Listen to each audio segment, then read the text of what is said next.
Hello, আজকে আমরা কোনো কবিতা পড়ব না। কবিতা না পড়ে কবিতা পড়ার আগে বা কোনো লিটারেরি ওয়ার্ক পড়ার আগে আমাদের কি কি জানতে হবে সেই সমস্ত বিষয়গুলো সম্পর্কে আজকে আমরা আলোচনা করব। আমি ফার্স্ট ইয়ারে থাকতে যে সমস্ত ডিফিকাল্টিস ফেস করতাম সেই ডিফিকাল্টিসগুলোই আজকে আলোচনার বিষয়ে আনব এবং এটাকে সহজ করার চেষ্টা করব। তো আজকে যে কবিতাটা আমি হাতে নিয়েছি সেটা হচ্ছে টু অটম। টু অটম মূল কবিতাটার নাম হচ্ছে ode to autumn by John Keats. Okay, যে কোনো লিটারেরি ওয়ার্ক, কবিতা হোক, সেটা প্রোজ হোক, নভেল হোক, এটা পড়ার সময় আমাদেরকে পোয়েট, অথর সম্পর্কে জানতে হয়। তো প্রথমে আমরা পোয়েট সম্পর্কে জানব। জন কিটস একজন পোয়েট ছিলেন। কেমন পোয়েট ছিলেন? উনি ছিলেন একজন রোমান্টিক পোয়েট। তাহলে রোমান্টিক পোয়েট ছিলেন। আচ্ছা, রোমান্টিক পোয়েট ছিলেন, এটা পড়তে হলে আমাদেরকে জানতে হবে কি? রোমান্টিসিজম।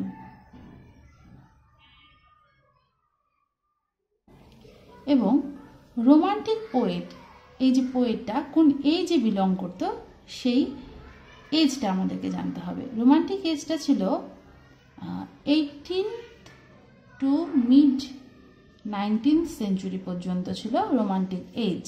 ওকে, এখন রোমান্টিসিজমটা কি? রোমান্টিসিজমটা হচ্ছে it's a movement of art and literature. Romantic movement ছিল আর্ট অ্যান্ড লিটারেচারের, এবং যেটা ছিল এগেনস্ট, ইট ওয়াজ এ রিভোল্ট এগেনস্ট নিও ক্লাসিসিজম। তো রোমান্টিসিজম একটা মুভমেন্ট ছিল। এই মুভমেন্টের কিছু বৈশিষ্ট্য থাকতে পারে। মূল বৈশিষ্ট্যগুলো ছিল কি? ইমাজিনেশন।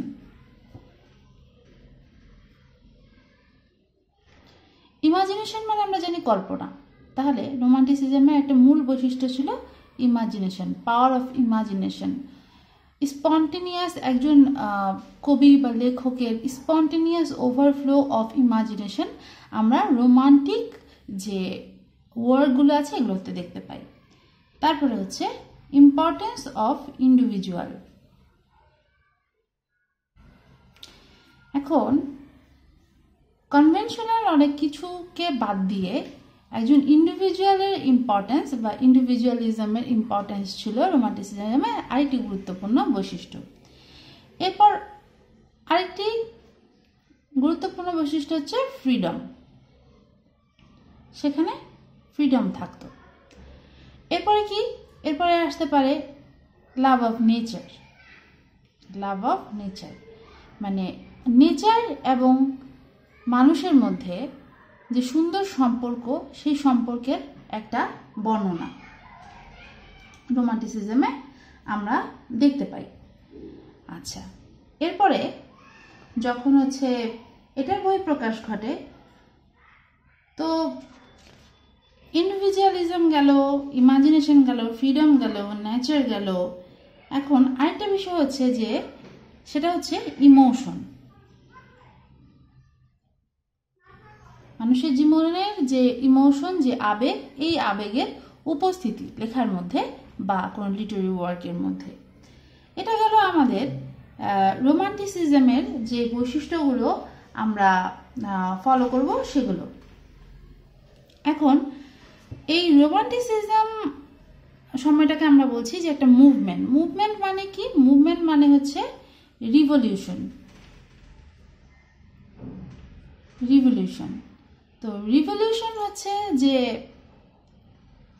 জন কিটস যে সময় বিলং করতো সেই সময়টা ছিল পুরোটা একটা রিভলিউশনের সময়, একটা বিপ্লবের সময়। কিন্তু মজার বিষয় হচ্ছে জন কিটস একদম পিওর রোমান্টিক পোয়েট ছিলেন, রোমান্টিক কবি ছিলেন, এবং তার লেখার মধ্যে অন্যান্য তার সমসাময়িক যে পোয়েটরা ছিলেন তাদের মতো রাজনৈতিক কোনো বিষয়, মানুষের অধিকার, এইসব উঠে আসেনি। তিনি শুধুমাত্র নেচারকে নিয়ে থাকতেন এবং তার কাছে রোমান্টিসিজম এর যে বৈশিষ্ট্যগুলো, বিউটি, নেচার, ইন্ডিভিজুয়ালিজম, ইমাজিনেশন, তিনি একদম এগুলো নিয়েই কবিতা রচনা করতেন, কম্পোজিশনগুলো এগুলো নিয়েই করতেন। তো তাকে একদম পিওর রোমান্টিক কবি বলা হতো। এখন আবার অনেক ক্রিটিক এভাবে বলে যে কবি কিনা তার সময়ের পারিপার্শ্বিক পরিস্থিতি সম্পর্কে ইগনোর ছিল বা অ্যাক্টিভ ছিল না, তিনি আসলে ব্লাইন্ড ছিলেন। তো এগুলো হচ্ছে অনেক ক্রিটিসিজম পড়লে এই পজিটিভ নেগেটিভ আসপেক্টগুলো উঠে আসে। এখন আমাদেরকে জানতে হবে জন কিটসের সমসাময়িক মানে রোমান্টিক এজের যে প্রমিনেন্ট যে আরও যে পোয়েটরা ছিলেন তারা কে ছিলেন? তারা ছিলেন উইলিয়াম ওয়ার্ডসওয়ার্থ একজন, আরেকজন ছিলেন পিবি শেলি, পার্সিভাস শেলি, তারপর ছিলেন বায়রন, তারপর ছিলেন কোলরিজ। এনারা ছিলেন তখনকার প্রমিনেন্ট পোয়েট। এখন শেলি তো আমরা জানি, শেলি হচ্ছে খুবই বিপ্লবী একজন লেখক, তার লেখার মধ্যে এগুলো উঠে আসছে। অন্যান্য লেখক যারা বায়রন, কোলরিজ, ওয়ার্ডসওয়ার্থের লেখায়ও তখনকার রাজনৈতিক প্রেক্ষাপট, তখনকার মানুষের অধিকার নিয়ে কথা বলা বা রোমান্টিক আসপেক্টসগুলো, বিভিন্ন বিষয়গুলো তাদের মানে ওটার সাথে রোমান্টিক আসপেক্টসগুলো, বিভিন্ন বিষয়গুলো তাদের লেখনীতে উঠে এসেছে। কিন্তু কিটস ছিলেন সবচেয়ে ইয়াংগেস্ট রোমান্টিক পোয়েট, যিনি শুধু রোমান্টিসিজম নিয়েই কাজ করেছেন এবং পিওর রোমান্টিক পোয়েট যাকে এই কারণে বলা হয়। গেল, এগুলো আমাদের জানতে হবে। তো মাঝখানে একটা কথা হচ্ছে যে আমরা যখন কোনো লিটারি ওয়ার্ক পড়ব, কবিতা হোক, পদ্য হোক, আর যেটাই হোক, আমাদের আসলে ফিজিক্যাল বই পড়ার কোনো বিকল্প নেই। এখন হচ্ছে যে ইন্টারনেটের বদৌলতে অনেক কিছু সহজ হয়ে গেছে, আমাদের কাছে সস্তা হয়ে গেছে, অনেক উপায় তৈরি হয়েছে। কিন্তু এইসব যখন সহজ হয়ে যায়, সস্তা হয়ে যায়, কিন্তু আমরা অনেক বেশি পড়ি না, ডেপথ থাকে না, তখন আসলে কোনো কিছু ভালো হয় না। তাই আমাদেরকে ফিজিক্যাল বই পড়ে অনেক কিছু জানতে হবে। এবার আসি, আমরা যে কবিতাটা নিয়ে আজকে আলোচনা করছি, কবিতাটা নিয়ে আলোচনা করছি না, কবিতার পড়ার আগে বিষয়বস্তু নিয়ে আলোচনা করছি। তখন এই যে নামটা পড়ছি, ও টু অটাম। এখন ও টু অটামে এই ওটটা কি? ওটা হচ্ছে একটা লিরিক পোয়েম বা লিরিক্যাল কম্পোজিশন যেটাকে বলে। লিরিক্যাল কম্পোজিশন, তো এটাকে বলা হচ্ছে যে গীতি কবিতা। তো গীতি কবিতা ওড লেখার ফর্মটা আসলে গ্রিকদের। হ্যাঁ, গ্রিকরা আসলে কোনো কিছুকে খুব প্রেইজ করলে, কোনো কিছু নিয়ে প্রশংসা করতো তখন এই ওড লিখতো, গীতি কবিতা লিখতো। তো এটা ইংলিশম্যানদের হাতে এসে এটা আরেকটু ইম্প্রোভাইজ হয় এবং এটা একটা নতুন রূপ পায়। তো তাকে হচ্ছে তখন লিরিক পোয়েম বলা হয়। এখন ওড হচ্ছে লিরিক পোয়েম। এখন গ্রিক একজন পোয়েট ছিলেন পিন্ডার, যিনি হচ্ছে এই ওড ফর্মটাকে ডেভেলপ করেছিলেন। এবং তখনকার সময় কি হতো, অলিম্পিক যে হতো, অলিম্পিক উইনার যারা ছিলেন সেসব উইনারদের প্রেইজ করে আসলে ওড লেখা হতো। তো ওড আসলে কোনো কিছুকে প্রেইজ করা হয়। তাহলে এখানে আমরা ওড টু অটম, তাহলে ওড কিকে প্রেইজ করছে? অটমকে। অটম শরৎকালকে কি করছে? সে প্রেইজ করছে, প্রশংসা করছে। এখন আসি, এখন আরো কিছু কিছু বিষয় আছে যেগুলো আমাদেরকে জানতে হবে। এই কবিতাটা একটা রোমান্টিক পোয়েম হওয়ার সাথে সাথে এটা একটা সেন্সুয়াস পোয়েম বটে। এখন সেন্সুয়াস পোয়েম বা সেন্সুয়াসনেসটা কি? সেন্সুয়াসনেসটা হচ্ছে যে sense of sight, sense of test, sense of hearing, sense of smell, sense of touch. অর্থাৎ আমাদের যে 5টা ইন্দ্রিয় আছে যেগুলো দিয়ে আমরা দেখতে পাই, খেলে স্বাদ পাই, কোনো কিছুর ঘ্রাণ পাই, স্পর্শ করতে পারি, এই যে বিষয়গুলো যেগুলোর মধ্যে আমরা উপলব্ধি করতে পারি সেটাকে বলা হচ্ছে সেন্সুয়াসনেস।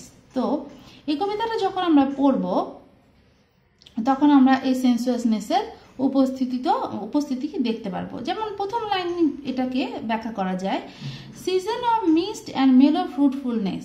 আচ্ছা, অটাম তাহলে কি? অটাম হচ্ছে একটা কুয়াশাচ্ছন্ন ফগি, একটা হচ্ছে খুবই ফল মূল সমৃদ্ধ একটা হচ্ছে ঋতু।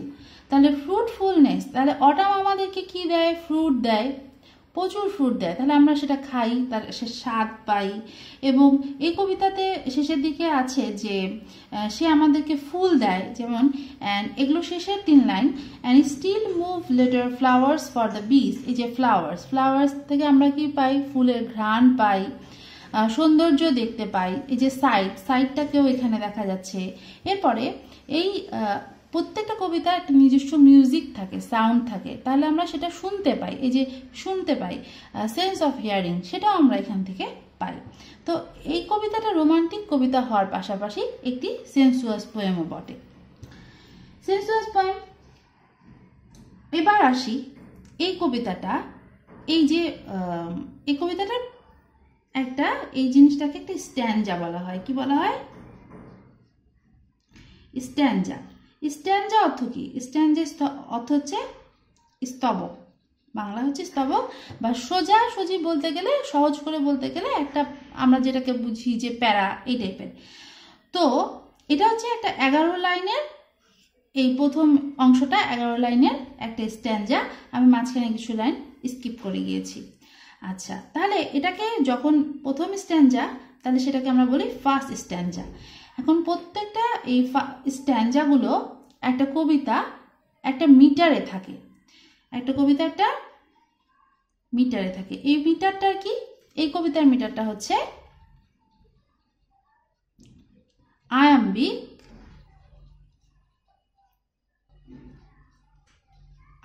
পেন্টামিটার। আচ্ছা, আয়াম্বিক পেন্টামিটার। তো আয়াম্বিক পেন্টামিটার, তাহলে এটা রাইম স্কিম কি?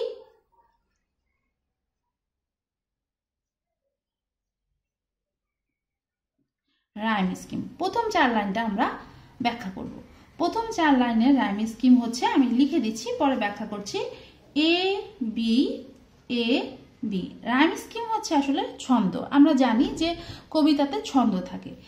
আচ্ছা, তাহলে এটা এ বি দিয়ে কি বোঝাচ্ছে আসলে, বা রাইম স্কিমটা কেন এ বি? আমরা দেখব যে সিজন অফ মিস্ট অ্যান্ড মেলো ফ্রুটফুলনেস, এটা ফার্স্ট লাইন। প্রথম লাইনের সাথে দ্বিতীয় লাইনের শেষ শব্দের ছন্দের যে মিল থাকে, সেটাকে হচ্ছে আমরা এ বা বিতে ফেলতে পারি, তবে মিল থাকতে হবে। তাহলে এখানে দেখি, সিজন অফ মিস্ট অ্যান্ড মেলো ফ্রুটফুলনেস, close bosom friend of the maturing সান। আচ্ছা, ফ্রুটফুলনেস আর ম্যাচুরিং সান, এই দুটা শব্দের ছন্দের কি মিল হচ্ছে? হচ্ছে না। তাহলে আমি এবার 3 নাম্বার লাইনে যাই। তো সিজন অফ মিস্ট অ্যান্ড মেলো ফ্রুটফুলনেস, 2 নাম্বার লাইন স্কিপ করে 3 নাম্বার লাইনে যাচ্ছি। Conspiring with him how to load and bliss. তাহলে ফ্রুটফুলনেস অ্যান্ড ব্লিস, এই 2 লাইনের শেষের ওয়ার্ডের একটা ছন্দের মিল পাচ্ছি।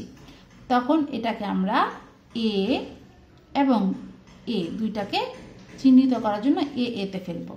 এবার আসি, close bosom friend of the maturing sun, 2 number লাইনের সাথে 3 নাম্বার লাইনে যাই। Conspiring with him how to load and bliss, sun and bliss, ছন্দের কোনো মিল নেই।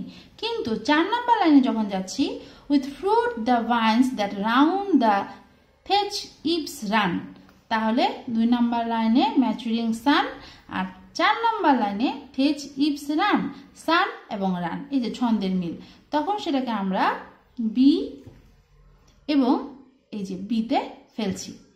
এটাকেই বলা হচ্ছে রাইম স্কিম। তাহলে এ বি কিভাবে পড়ছে এটা আমরা বুঝতে পারছি। ওকে, ফাইন। এবার যে হচ্ছে রাইম স্কিম পড়ার পরে আমরা হচ্ছে একটা কবিতার আরেকটা বিষয় জানবো, সেটা হচ্ছে figure of speech.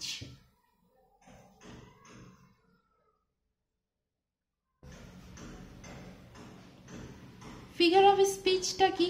Figure of স্পিচটা হচ্ছে কোনো ওয়ার্ড বা ফ্রেজ, কোনো ওয়ার্ড বা ফ্রেজ যেটা হচ্ছে দুইটা ডিসিমিলার অবজেক্টের মধ্যে একটা কি দেখায়, কম্প্যারিজন দেখায়। হ্যাঁ, এবং এই ফিগার অফ স্পিচের এখানে একটা ফিগার অফ স্পিচ ইউজ করা হয়েছে। এখানকার ফিগার অফ স্পিচটাকে বলা হচ্ছে পার্সোনিফিকেশন।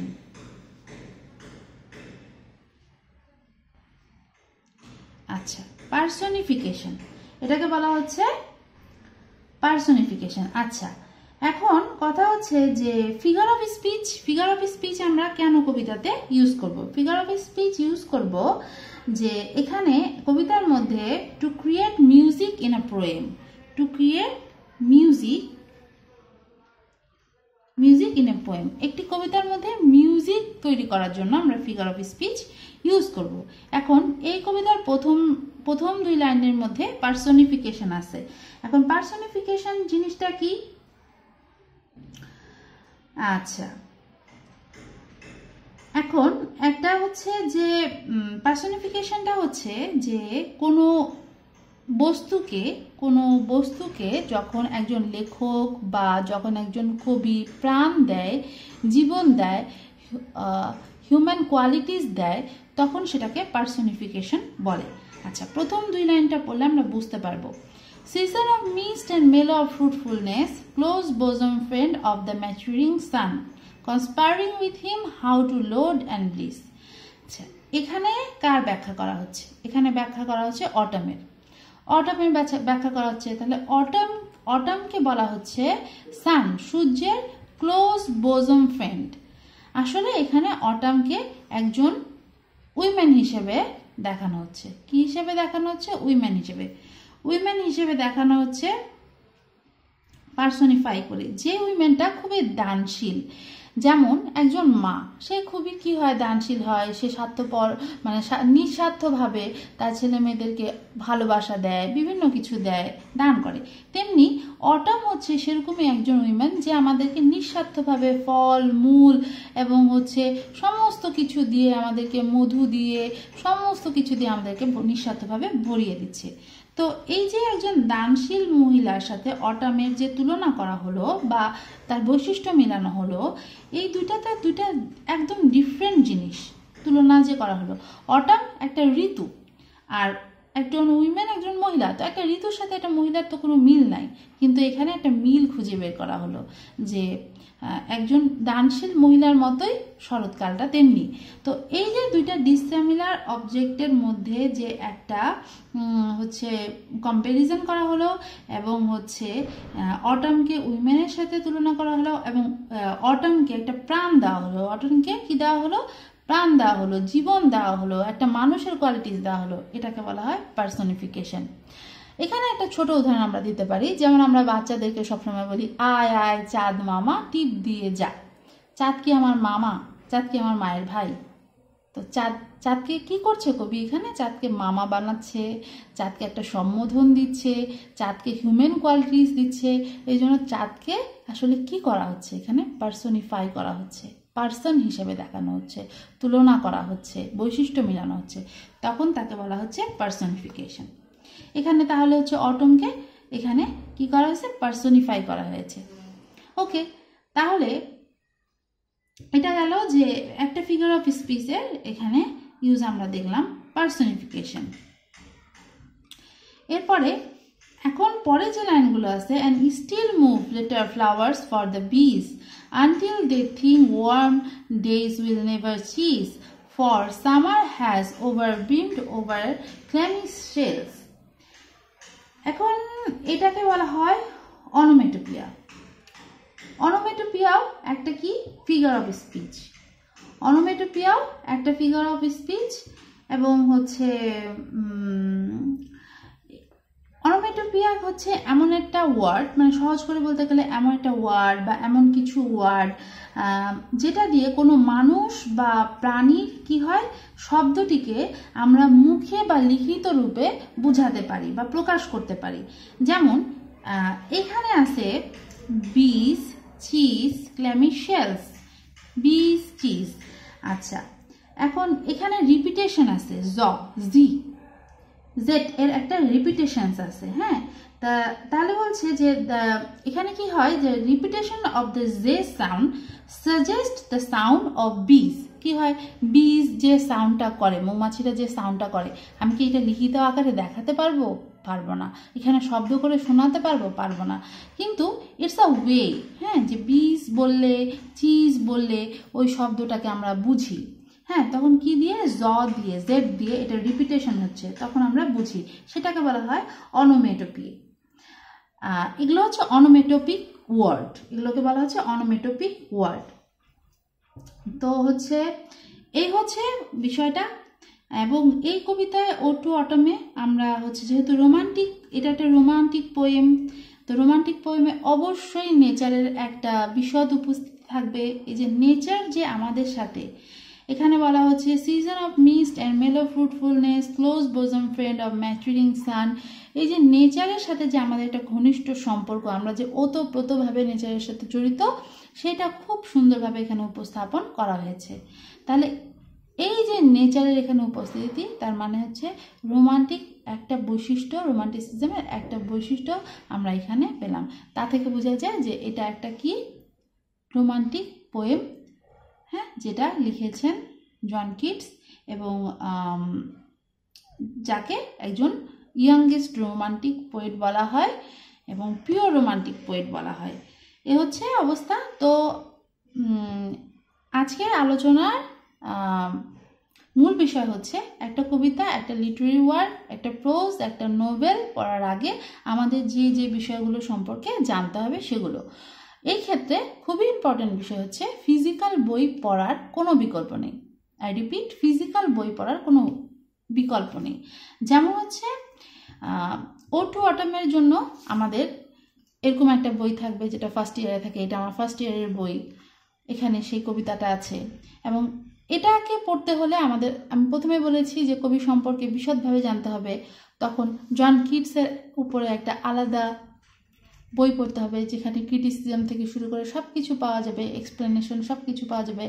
এখন আমরা আসি যে আমরা যে এই যে স্ট্যান্ডা, তারপরে হচ্ছে rhyme scheme, figure of speech, personification, এগুলো যে পড়লাম, এগুলো আমরা কোথা থেকে জানতে পারবো? তার জন্য আমাদের অবশ্যই একটা লিটারি টার্মসের বই রাখতে হবে।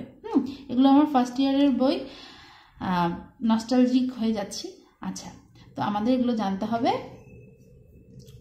এই ছিল আজকের হচ্ছে বিশদ বর্ণনা, এবং thank you very much, hope you enjoy.